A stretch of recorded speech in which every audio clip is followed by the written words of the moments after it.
To begin connecting your Lorex app to your NVR, first ensure your NVR is connected to a stable Wi-Fi or Ethernet network and is powered on. Next, access the NVR's web interface using a connected monitor. Configure network settings, including the IP address, and enable remote access. Download the Lorex Home app or Lorex Cloud app from your device's app store. Create an account and verify it through your email. In the app, select Add Device and pair with your NVR by scanning the QR code or entering the serial number or UID manually. Test the live view and playback remotely.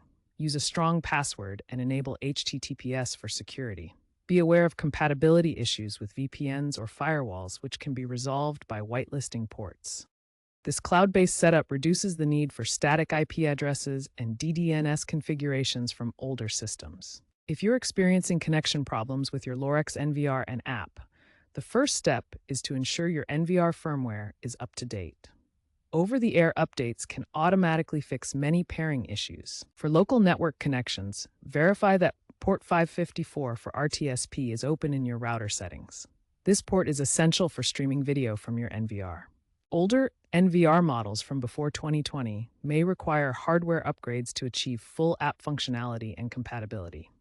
The latest Lorex app versions include advanced features such as support for 4K resolution, providing crystal clear video quality. Two-factor authentication adds an extra layer of security to protect your account from unauthorized access.